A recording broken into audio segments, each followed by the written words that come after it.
of The Power of Habit by Charles Duhigg. The story before us in today's review is an interesting one.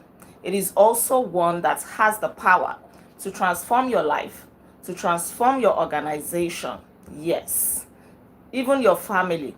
It is a story of habits, and particularly the story of Starbucks. How Starbucks use habits, the habits of willpower, to transform the entire company. Not just that, to transform the lives of every employee of that company. So this chapter 5, is titled Starbucks and the Habits of Success When Willpower Becomes Automatic. So the story begins with that of Travis Leach, whose parents were drug addicts. They would take drugs, they would take cocaine to the point that they would overdose and they would pass out. It was a very traumatic childhood for Travis and his siblings. The first time he saw his father overdose was when he was 9 years old. So you can imagine such childhood. You can imagine him living in all kinds of environments where children should not grow up. They would move from one house to another because the landlord would give them quick notice. So they would always pack their stuff in bin bags, and move from place to place. However, in the midst of that, the family still tried to maintain some normalcy. They would go on vacation. It was an opportunity to go to Disneyland. But then, that habit was not something that, any child should see his parents go through, right? But when Travis was 16 years old, because of the shame, the embarrassment, because his classmates knew that his parents were drug addicts. In fact, when they moved to the latest house, when the story was written, his mother had been in prison for drug addiction and for prostitution. News was spread around in the neighborhood and in school, everywhere. So he couldn't take it anymore. When he was 16 years old, he dropped out of school. He said he was tired of being called a faggot and tired of people following him home and throwing things at him. Everything seemed really overwhelming, and for him it was easier to quit and go somewhere else. So he moved to another town. That was where he got a job at a car wash, and then he was fired for insubordination. After that, he got another job at McDonald's and Hollywood Videos. But then he was fired again because he had hot temperament. Anytime a customer was rude, he would snap back at them. He would talk back at them. He didn't know how to hold his emotions. So he was fired from one place to another until somebody said, hey, come to Starbucks. Come and work at Starbucks. We are opening a new store on Fort Washington. Thank you, Ananya. We are opening a new store. So he got a job at Starbucks, and this job at Starbucks was what changed his life. From being somebody who could not hold down his emotions to being somebody who had control over his emotions, who had such... I'm reading The Power of Habits by Charles Duhigg. Yes, we are reviewing chapter 5 of this book. Right, let me raise it up so that everybody can see. He was able to change his life, and then he got to a point where there was nothing anybody could say that would hurt him. He wouldn't take customers' rudeness personally. He wouldn't do that at all, right? So 6 years after he started working at Starbucks, when he was 25 years old, Travis became the manager of 2 Starbucks stores where he would oversee 40 employees and responsible for revenues exceeding $2 million per year. His salary was $44,000. Imagine, maybe like 10 years ago or more when this book was written. Yes, I'm on Instagram at Dr. Lady Agbaje. You can check my YouTube profile for my Instagram link. Right. So, in fact, he became somebody who would calm down other employees anytime they got upset, maybe as a result of a customer's rudeness. And this was because he had picked up lectures from Starbucks. Starbucks invested so much in training employees. They built them in the area of willpower. They became so strong in exercising willpower that willpower became an automatic habit for them. Sometimes, it's somewhere in this book, when you master the art of self-control, the art of self-discipline, the art of willpower, it becomes automatic. that people don't even realize that you're working so hard. They just think that, oh, you're doing the normal thing. Even for you, it comes as across as if you're doing the normal thing, you're not putting extra effort. This is because this habit has become so automatic in your life. Starbucks, Travis said, is the most important thing that has ever happened to him. He said he owes everything to this company. Starbucks changed his life. The training he received from Starbucks taught him how to live, how to focus, how to get to work on time, and how to master his emotions. Most crucially, it taught him willpower. These were the things that were lacking in his life. He would always get to work late in his previous companies. He would snap at customers. He would behave anyhow. He couldn't just stand anybody saying anything negative to him. But when he got to Starbucks, all of that changed.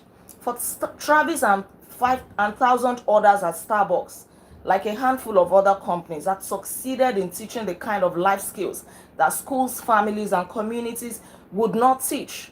So at Starbucks, employees learned the power, the habit of willpower, skills that they couldn't learn at school, that their families could not teach them, schools that thousands of people did not learn while they were growing up. Right. At the core of the education in Starbucks is an intense focus on an all-important habit of willpower. They show that willpower, according to different studies, that willpower is the single most important keystone habit for individual success, and that is the truth. If you have a strong willpower, then you don't need anybody to be pushing you to do what needs to be done. You are going to have self-discipline. You will have a burning desire. You will have passion to go after what you need to do in life, and that is what brings you great success. Different researches were carried out where some students, pupils, in fact grade 4 pupils, were gathered into a room and they were given a test. There were marshmallows in front of them, and they told them, if you eat these marshmallows right away, you have the option to do that if you want to do that, or you also have the option to wait a few minutes before eating these marshmallows, and then you can have two. So some of the pupils ate their marshmallows right away. They did not subscribe to delayed gratification. They were tempted and they satisfied their urge right away. But for some, they waited for a few minutes and got two marshmallows. And research showed that those who waited for a few minutes before eating their marshmallows went ahead in life, even when they got to college, when they got to universities, and all through their lives. They developed strong willpower that brought them success.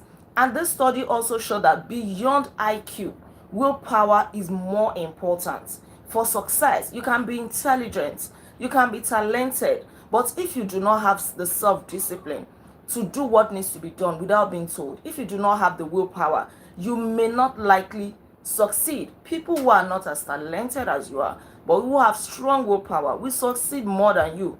So in the scheme of things, when it comes to success, willpower is more than IQ. So you need to make willpower, self-control, self-discipline into a habit. This is the Starbucks strategy. They spent millions of dollars developing curriculums that trained workers. They would train and train and train them to develop willpower, to be strong, to show up well at work, to attend to customers excellently. Right. How did Starbucks then turn Travis into a high achiever? It was through the habit of willpower. They spent a lot of money. Let me not say spent. They invested a lot of money, millions of dollars, to become that special, in treating customers excellently. They trained their employees to exercise willpower, to be calm, to master their emotions. Right. In fact, at a point when they were asked, let me jump straight to that part. Because in the course of the in the height of the expansion, the company was opening like 7 new stores every day and hiring as many as 1,500 employees. That's 1,500 employees. in 1 week. Every day. What am I talking about? Like every day.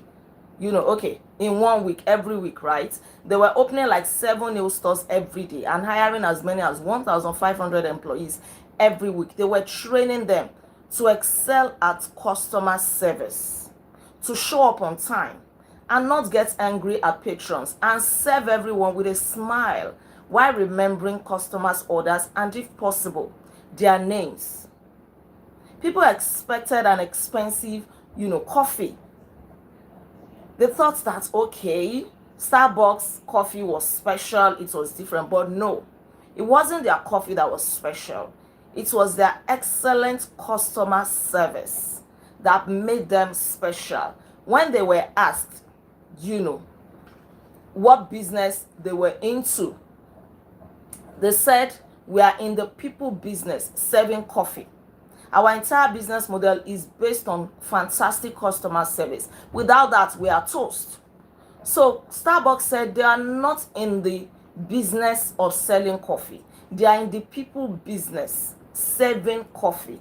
They actually wanted people to feel great, to feel fantastic drinking coffee at any of their shops, right? And that was why they turned self-discipline into an organizational habit. Because based on research, they saw that if people could develop willpower, they did a lot, and spent a lot of money to invest in this, in building the willpower of people. What is it that makes you want to show up early at work? That makes you want to do the work that you're supposed to do? That makes you want to be so disciplined that you don't need anybody to give you a reminder or to push you around? It is willpower. Willpower is like a muscle. You need to keep exercising it. And the good thing about it is that if you have willpower in one area of your life, that it is going to have a chain reaction in other areas of your life. If you can wake up early at 5 a.m. every day, for example, to exercise, to keep fit, that has a spiral effect on every other area of your life. You're going to watch your diet. You're going to pay attention to your sleeping time, how you watch television, your productivity at work. You're going to be so disciplined that you don't have time wasting with people who are not adding value to your life. That is one good thing about willpower.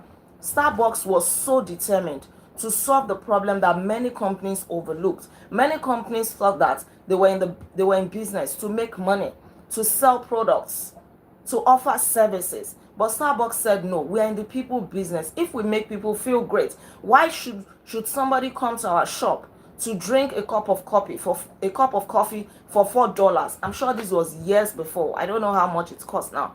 Just to come and drink a cup of coffee for $4. What is the justification for that? It is the excellent customer service that they offered that made these customers come back over and over again. There is also a research here about some elderly people who had knee transplant injuries in an orthopedic hospital. What the Scottish doctors told them was that because the recovery process was usually very difficult with excruciating pain, many of these elderly people could not go through the rehab. They would give up because immediately after the transplant, to avoid blood clots, they needed to move. They just wouldn't stay in one spot. Otherwise, the situation could become worse. So this was difficult. What did the doctors do? They gave them notes to start writing their goals, their recovery plans. And they got to a point called inflection point. In the course of writing your goal, okay, my goal is to walk. Let me read the goal of one of the patients. They will give them these booklets where they will write their goals. There will be blank spaces in there that they will fill themselves. One of the patients said, I will walk to the bus stop tomorrow to meet my wife from work, and then noted what time he would leave, the route he would walk, what he would wear, which coat he would bring if it was raining, and what pills he would take if the pain became too much. Another patient in a similar study wrote a series of very specific schedules regarding the exercises he would do each time he went in the bathroom. A third wrote a minute-by-minute itinerary for walking around the block. So writing down their goals, this is another point I want you to pick. Help them to get to that inflection point where they will think ahead of the routine that they were to engage in, and they will be able to think of possible challenges and how they would overcome them. So after the knee transplant, a patient who was used to writing would think ahead that, okay, by the time I try to stand up, my knee may hurt, I may feel a lot of pain. Okay, this is what I'm going to do. Maybe I'm going to take my steps, one after the other. I'm going to hold on to some railings. I'm going to be more gentle. And that way, because they're able to rehearse it in their heads, they're able to think of the challenges ahead and the likely solution. They went through that pain, and many of them recovered faster than those who did not write down their goals for recovery. So at a point in your life, you need to get to this inflection point. And let me rephrase that, not at a point. You need to make it a habit to always write down your goals. It is going to help you. You have to be proactive. We learned this in the Habits of Highly Effective People. Yes, by Stephen Covey, if I'm right. We learned that one of the habits of highly effective people is proactiveness. You have to think ahead. You don't allow things to catch you by surprise. You don't live your life randomly. Okay, when I wake up, then as the spirit leads, that's what I'm going to do. No, you think ahead. As you think ahead, you think of the challenges, okay, the likely solutions, the successes that you may record, and so on. It helps you to be deliberate, to be intentional about your life. So willpower is not going to jump on you by accident. It is a muscle that you have to build. You have to stretch yourself into it. Look at Travis, for example. He was able to go from that irrational guy to a highly disciplined guy, heading Starbucks shop by virtue of his childhood, how he was raised by drug addicts who were with his parents. He had every excuse not to turn out well in life. But thanks to Starbucks, who transformed his life through their organizational habits. So Starbucks also had a workbook, like a booklet for every employee, where they will write the hardest things about their jobs. They learned this from the Scottish patients or the Scottish doctors who told their orthopedic patients to start writing their recovery plans. So every employee at Starbucks would have a booklet. They'll write the hardest things about their jobs, how to deal with angry customers, if anybody is rude to them, how are they going to respond, right? Because their job was to provide the best customer service in spite of pressure, right? And they'll usually tell them, write in your booklet, for example, when a customer is unhappy, my plan is to blah blah blah. And one of the systems used is called latte, Latte, or lat, I don't know. L says we listen to the customer. This is something you can also apply in your organization or your job. We listen to the customer. That's L. A means acknowledge their complaints. T means take action by solving the problem. Then the second T means thank them and then explain why the problem occurred. So latte means latte method. It means we listen to the customer, acknowledge their complaints, take action by solving the problem, thank them, and then explain why the problem occurred. So in the habits loop, there is the cue. That's okay. A customer is angry, for example. Then there is the craving to please the customer. Then there is the reward. You get a promotion. You get recognized. You can get a tip. So throughout the training manuals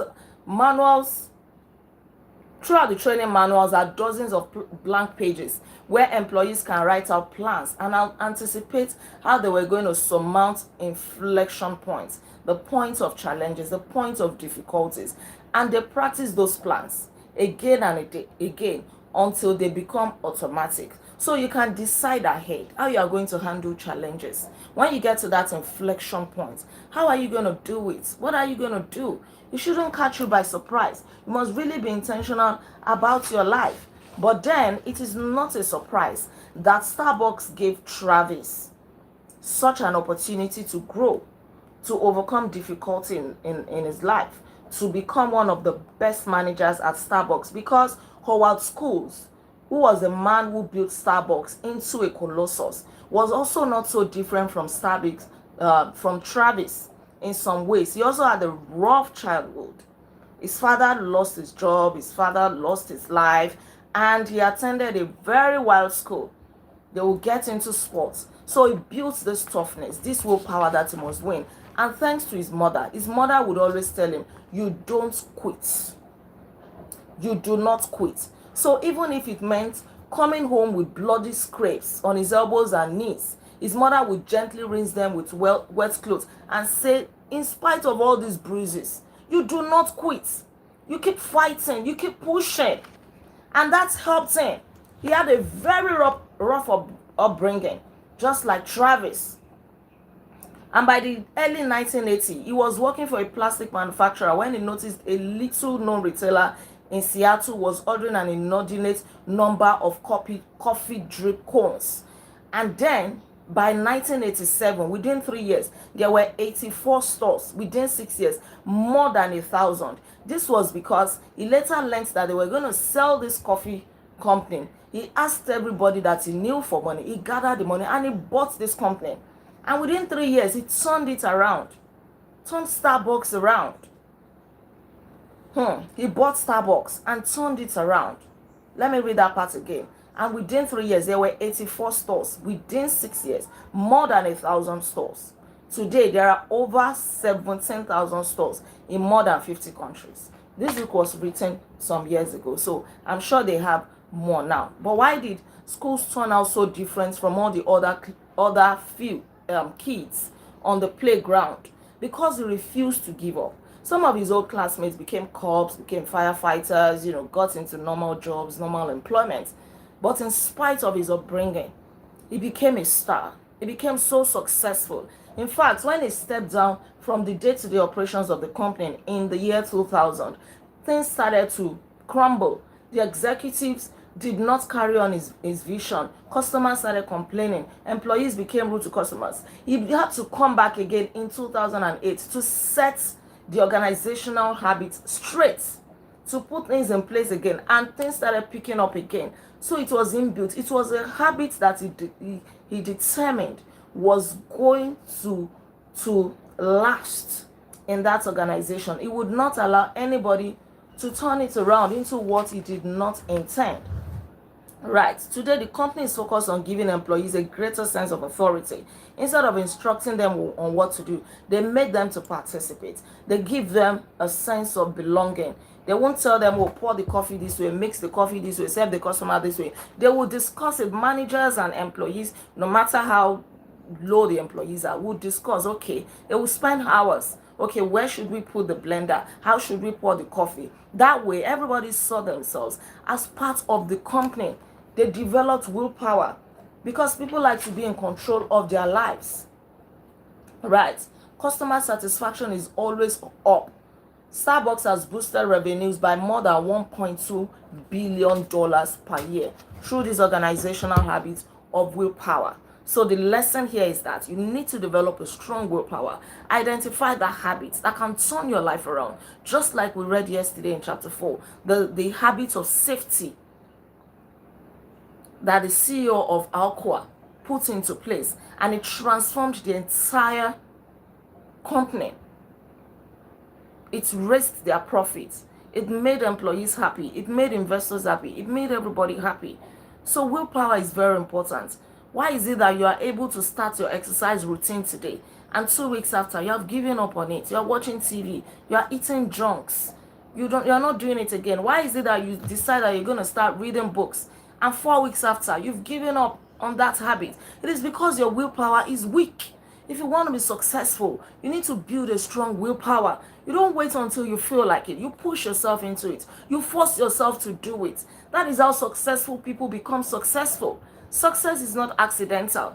It is not going to play into your moods and your feelings. You have to force your way into it. You have to do what needs to be done. You have to wake up early. You have to read. Is it easy for anybody reading? I read this chapter 4, over 30 pages, in spite of my busy schedule. It is willpower. You tell yourself, I can do this. and your entire system is going to agree with you. It is going to get into shape and do it. You have to crush excuses because there is hardly anything that is easy for anybody. We all just want to snooze, we all want to relax, we want to be in our comfort zones, we want to do what is easy. But success does not come that way. If you want to be different, you have to do the hard things.